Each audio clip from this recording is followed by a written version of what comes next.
आदाब। मैं हूं सफदर रिजवी। आप देख रहे हैं लाइव एक्सप्रेस चैनल। आपसे गुजारिश है कि इस चैनल को सब्सक्राइब करें, लाइक करें, शेयर करें और कमेंट करें। अब देखें एक अहम खबर। मौलाना कल्बे जवाद के नेतृत्व में चलने वाला वक्फ बोर्ड वक्फ लूटो अमीर बनो की नीति पर अमल कर रहा है। इसीलिए बोर्ड से जुड़े मुतवल्ली और दलाल अमीर बन रहे हैं। अब सवाल ये उठता है कि इनके भ्रष्टाचार पर कैसे रोक लगेगा और वक्फ जायदाद को बिकने और मिटने से कैसे बचाया जा सकता है। ये सवाल बहुत ही अहम है, इसलिए हम इसे लेकर विस्तार से चर्चा करेंगे। हमेशा की तरह हम सबसे पहले इस बात पर चर्चा करेंगे कि आजकल क्या हो रहा है, वक्फ बोर्ड का कौन सा मुतवल्ली चर्चा में है और किस वक्फ जायदाद की बिक्री से लोग नाराज़ हैं। इन सवालों को लेकर हम चर्चा करेंगे, लेकिन ये जान लीजिए कि आजकल लोगों की दिलचस्पी चुनावी चंदे यानी बांड की तरफ बढ़ रही है। उनका कहना है कि जब इतने बड़े घोटाले का पर्दाफाश हो सकता है तो वो दिन भी दूर नहीं जब वक्फ जायदाद को बेचने वाले पूरी तरह बेनकाब होंगे। वे बताते हैं कि लोगों के रहन सहन में आए बदलावों को देखकर ये महसूस किया जा सकता है कि वो क्या कर रहे हैं। अगर कोई अचानक अमीर बन रहा है तो उसके कामकाज और गतिविधियों पर ज़रूर विचार करना चाहिए। वक्फ से जुड़े ढेरों लोग, जिनमें मुतवल्ली और दलाल शामिल हैं, अमीर हो गए हैं। इसीलिए उन पर चर्चा करना ज़रूरी है। सबसे पहले हम नज़र डालेंगे लखनऊ स्थित ताल कटोरा करबला पर। इसके मुतवल्ली का कामकाज पिछले 1 साल से मौलाना जवाद के पिट्ठू शादाब आगा देख रहे हैं। बताया जाता है कि इन्हें करबला का मुतवल्ली बनवाने में एक जज साहब का बड़ा हाथ है। आप सबके दिमाग में जज साहब का नाम आ गया होगा। जो लोग जज साहब का नाम नहीं जानते, उन्हें थोड़ी देर में बता दूंगा कि जज साहब इन पर क्यों मेहरबान हैं। दरअसल शादाब आगा जज साहब के घर तब से एसी वगैरह की रिपेयरिंग कर रहे हैं जब जज साहब वकील हुआ करते थे, लेकिन इस मैकेनिक ने जज साहब के दिल में जगह बना ली। इसीलिए जज साहब ने उन्हें करबला का मुतवल्ली बनवाने में मदद की। शायद जज साहब ने कभी भी ये नहीं सोचा होगा कि मुतवल्ली बनने के बाद शादाब आगा भी बदल जाएंगे और वे भी वक्फ की जायदाद के साथ खुर्द-बुर्द करेंगे। वे ही नहीं बल्कि उनके घर वाले मुलव्विस हो जाएंगे और सब के सब अमीर बन जाएंगे, यहाँ तक कि वे मोटरसाइकिल और कार से चलने लगेंगे।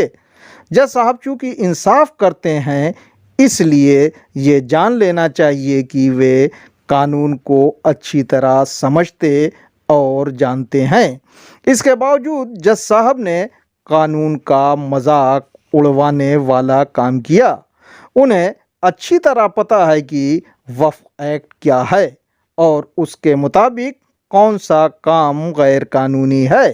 वक्फ एक्ट के मुताबिक अगर बोर्ड में चीफ एग्जीक्यूटिव ऑफिसर यानी सीईओ नहीं हो तो वो बोर्ड नियुक्तियां और दूसरे नीतिगत फैसले नहीं कर सकता। यानी वो बोर्ड ना तो मुतवल्ली नियुक्त कर सकता है और ना ही मुतवल्ली को हटा सकता है। कानून के तमाम जानकारों का कहना है कि मौजूदा बोर्ड में सीईओ नहीं है, इसलिए इसके तमाम फैसले जिसे लागू कराया गया है वो गैर कानूनी है। इसकी जब भी जांच होगी तो बोर्ड के चेयरमैन अली जैदी के लागू कराए कामों को गैर कानूनी करार दिया जाएगा। इससे संबंधित कुछ मामलों में वक्फ ट्रिब्यूनल ने उसे गैर कानूनी माना है। तालकटोरा करबला का एक मामला अदालत में लंबित है।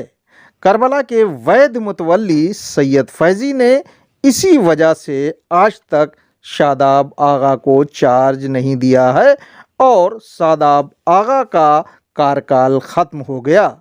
अब शादाब आगा ने एक बार फिर मुतवल्ली के लिए बोर्ड में आवेदन दिया है और उन्हें लगता है कि जज साहब एक बार फिर उन्हें मुतवल्ली बनवा देंगे, लेकिन शायद इस बार शादाब आगा मुतवल्ली नहीं बन पाएंगे क्योंकि शादाब आगा के गलत काम लोगों के सामने आ गए हैं। बताया जाता है कि उन्होंने करबला की ज़मीन की प्लाटिंग की और 19 प्लाट बेचकर तकरीबन 1 करोड़ रुपये हड़प लिए। जी हाँ, आप सही सुन रहे हैं कि उन्होंने 19 प्लाट को बेचा और उससे 1 करोड़ रुपया इकट्ठा किया। अब सवाल ये उठता है कि ये पैसा कहाँ गया? क्या उन्होंने इस पैसे में से चेयरमैन अली जैदी को कुछ दिया या मौलाना कल्बे जवाद को दिया? शादाब आगा बताएं या नहीं बताएं, लेकिन जानकार बताते हैं कि दोनों को पैसा दिया गया। ज़्यादा पैसा चेयरमैन को गया या मौलाना जवाद को? इसका खुलासा खुद शादाब आगा को करना चाहिए। ऐसा भी हो सकता है कि शादाब आगा ने कुछ पैसा वैध मुतवल्ली सैयद फैज़ी को भी दिया हो, क्योंकि वे सैयद फैज़ी के ही रहमो करम पर वहाँ काम कर रहे हैं। जिन लोगों ने प्लाट लिए हैं वे बताते हैं कि उन्होंने शादाब आगा को 3 से 5 लाख रुपए तक दिए हैं। शादाब आगा ने उन्हें इसकी कोई रसीद नहीं दी है। इतना ही नहीं बल्कि उनसे कोई एग्रीमेंट भी साइन नहीं करवाया है। इसीलिए प्लाट लेने वाले परेशान हैं कि अगर उन्हें हटाने का फरमान जारी किया गया तो उनके पास कोई सबूत नहीं है। इससे पहले सैयद फैज़ी ने जब लोगों को प्लाट दिया था तो उन्होंने लोगों से एग्रीमेंट किया था और उन्हें उस एग्रीमेंट की कापी भी दी थी। लेकिन शादाब आगा ने प्लाट लेने वालों को सिर्फ किराए की रसीद दी है, यानी उनकी किराएदारी कभी भी ख़त्म की जा सकती है। वक्फ एक्ट के मुताबिक मुतवल्ली सिर्फ 11 महीने के लिए किराएदारी कर सकता है। अब सवाल ये उठता है कि जज साहब और मौलाना कल्बे जवाद को इस बात की पूरी जानकारी है तो उन्होंने शादाब आगा को इस तरह के गैर कानूनी काम करने से क्यों नहीं रोका?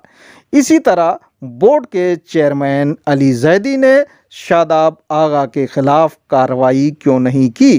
क्योंकि प्लाटों से हासिल होने वाली रकम को उन्होंने करबला के खाते में नहीं जमा कराया है। साथ ही उन्होंने 7% रकम बोर्ड में भी नहीं जमा कराई है। इतना ही नहीं बल्कि शादाब आगा ने अपने 1 साल के छोटे से कार्यकाल में करबला की ज़मीन पर 4 मकान अवैध रूप से बनवा दिए, लेकिन उनके खिलाफ कोई कार्रवाई नहीं की। अब सवाल ये उठता है कि मौलाना जवाद क्या यही चाहते हैं कि करबला की ज़मीन बेच दी जाए? अगर वे ऐसा नहीं चाहते तो उन्होंने आज तक इसका विरोध क्यों नहीं किया? इसके जवाब में यही कहा जा रहा है कि सभी जज साहब से डरते हैं। लोग बताते हैं कि शादाब आगा भी धौंस देते हैं कि उनके साथ जज साहब हैं। हमने जानकारों से पूछा कि जज साहब का क्या नाम है, तो उन्होंने कहा कि वे जज साहब का नाम नहीं बताएंगे। हमने आश्चर्य जताया और उन लोगों से कहा कि कानून का कोई जानकार, ना कि जज साहब गैर कानूनी काम करने वाले की मदद करेंगे, ऐसा नहीं हो सकता। उन लोगों ने मुझे नासमझ बताया और कहा कि जज साहब ने बड़े बड़े काम किए हैं, आप जानकारी लो। वक्फ से अमीर होने की चर्चा सिब्तैनाबाद इमामबाड़े के मुतवल्ली शमील बाबरची के लिए भी कही जा रही है।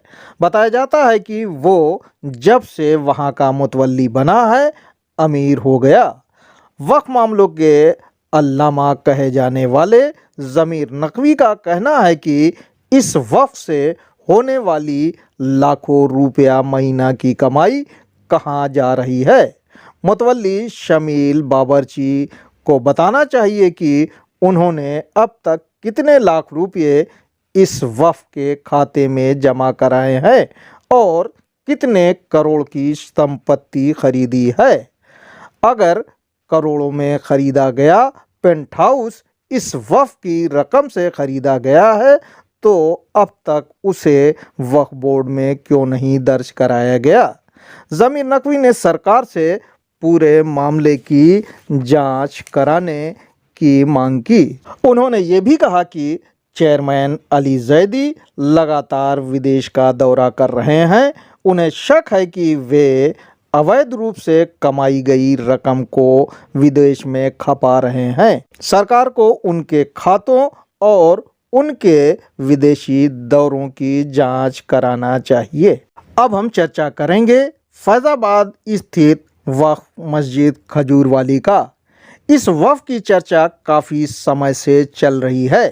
चेयरमैन अली जैदी ने इसकी कमेटी के खिलाफ कार्रवाई करने के लिए डीएमओ को पत्र लिखा था और उन्होंने कई लोगों से कहा था कि वे गलत काम करने वालों को जेल भिजवा देंगे, लेकिन बताया जा रहा है कि अब तक कोई जेल नहीं गया।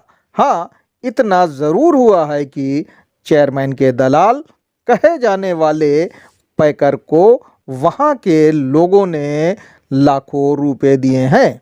हमने उनसे पूछा कि क्या ये पैसे बोर्ड में जमा कराने के लिए दिए गए हैं, तो उन्होंने हमें नासमझ बताते हुए कहा कि आपकी समझ में कुछ नहीं आएगा। कमेटी के लोग अमीर बन रहे हैं, इसीलिए वे चेयरमैन को खुश करने के लिए पैकर को पैसे दे रहे हैं। खजूरवाली मस्जिद में बनाई गई दुकानों की बंदरबाट हो चुकी है और उसका हिस्सा तमाम लोगों को पहुंचाया गया है, जिनमें चेयरमैन का भी नाम है। बताया जाता है कि मौलाना जवाद के करीबी अशफाक हुसैन ज़िया ने एक दुकान अपनी बीवी के नाम से ली थी, जिसे उन्होंने 12 लाख में बेच दिया। इसी तरह कई दूसरे लोगों ने भी गैर कानूनी ढंग से दुकानें ली हैं। बोर्ड ने इसी को लेकर कार्रवाई करने की बात कही थी, पर अब सब कुछ ठीक हो गया है। शायद आगे कोई कार्रवाई नहीं होगी। फैज़ाबाद के वक्फ से नज़र हटाकर अब मेरठ के वक्फ असगर हुसैन की तरफ देखते हैं। बोर्ड ने इस वक्फ को लेकर कोई कार्रवाई नहीं की, जबकि इस वक्फ का गैर कानूनी ढंग से 6 बैनामा कर दिया गया।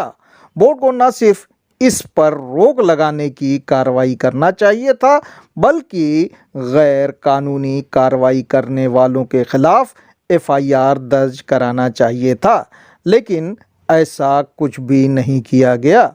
विरोधी गुट के बहादुर अब्बास, जो मौलाना जवाद के बेहद करीबी हैं, उन्होंने भी कुछ नहीं किया, जबकि कुछ दिनों पहले इस बात की चर्चा थी कि मौलाना जवाद भी इसके खिलाफ आवाज़ उठाएंगे और बहादुर अब्बास के ज़रिए वक्फ की ज़मीन बेचने वाले ज़िया अब्बास और उन्हें गैर कानूनी ढंग से परमिशन देने वाले बोर्ड के चेयरमैन अली जैदी के खिलाफ एफआईआर करवाई जाएगी, लेकिन अभी तक कुछ नहीं हुआ।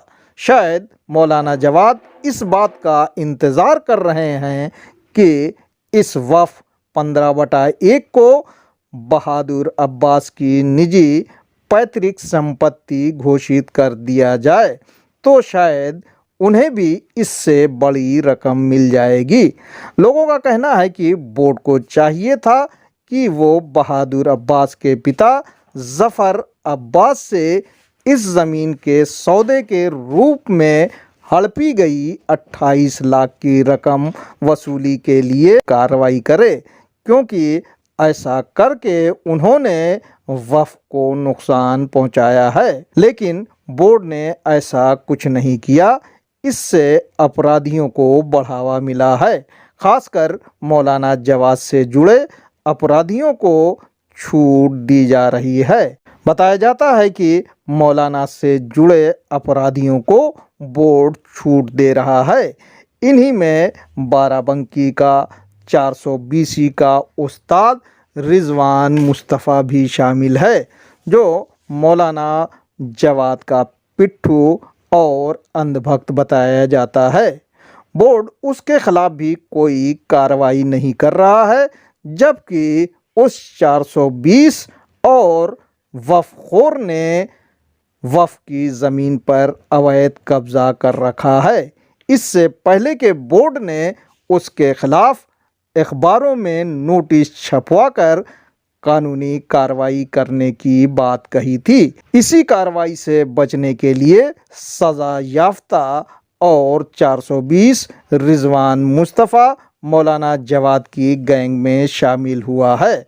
उसका नतीजा ये है कि वो लाखों की वफ़ जायदाद पर कब्ज़ा करके मौज ले रहा है और बोर्ड उसके खिलाफ कोई कार्रवाई नहीं कर रहा है। फर्रुखाबाद के काजी ज़फ़र रिजवी चेयरमैन अली ज़ैदी की भूमिका पर बार बार सवाल उठाते हैं और आरोप लगाते हैं कि उनकी भूमाफियाओं से साठगांठ है। इसीलिए फर्रुखाबाद की वफ़ जायदाद पर भूमाफिया कब्ज़ा कर रहे हैं। यहाँ तक कि उन्होंने इमामबाड़े तक को तबाह और बर्बाद कर दिया, लेकिन चेयरमैन कोई कार्रवाई नहीं करते। ऐसे में वफ़ जायदाद को बचाना बहुत मुश्किल हो गया है।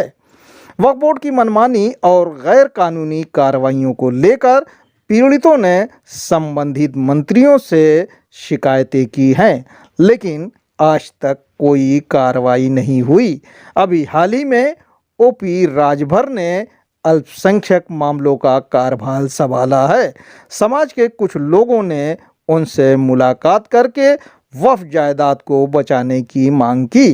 कई संगठनों के नेता मंत्री राजभर को मांग पत्र देने वाले हैं, जिसमें कहा गया है कि सरकार को वफ़ जायदाद को बचाने के लिए मौजूदा बोर्ड के खिलाफ कार्रवाई करना चाहिए। इस मांग पत्र में कब्रों की बिक्री और डोनेशन पर पूरी तरह से रोक लगाने की मांग की गई है। बोर्ड के चेयरमैन अली ज़ैदी के ससुर मौलाना कल्बे जवाद एक लंबे अरसे से न सिर्फ कब्रों को बेच रहे हैं, बल्कि वे ये कहते हुए सुने जा सकते हैं कि वे कब्रों के लिए डोनेशन लेते हैं। ये डोनेशन लाखों में लिया जा रहा है। समाज इसका विरोध कर रहा है और लोगों में इसको लेकर सख्त नाराज़गी है। इसीलिए लोग चाहते हैं कि मंत्री महोदय इस पर पूरी तरह से रोक लगा दें और कब्रों के नाम पर किसी भी तरह का डोनेशन या कोई शुल्क नहीं लिया जाए। बहरहाल मौजूदा बोर्ड वक्फ बोर्ड का मकसद पूरा करने में नाकाम है। ऐसे में नए मंत्री ओपी राजभर को सबसे पहले बोर्ड में सीईओ की नियुक्ति करानी चाहिए, ताकि बोर्ड के प्रस्तावों को कानूनी तौर पर लागू कराया जा सके। साथ ही बोर्ड में इलेक्टेड सदस्यों और दूसरे सदस्यों की कमी को पूरा किया जाना चाहिए, क्योंकि उनके बिना ये बोर्ड अधूरा है। अगर ऐसा करने में कानूनी अड़चनें हैं तो फिर बोर्ड की गलतियों को दर्शाते हुए बोर्ड को भंग करके प्रशासक की नियुक्ति की जानी चाहिए। ऐसा करने से ही वफ़ का भला हो सकता है। आपसे गुजारिश है कि इस चैनल को सब्सक्राइब करें, लाइक करें, शेयर करें और कमेंट करें।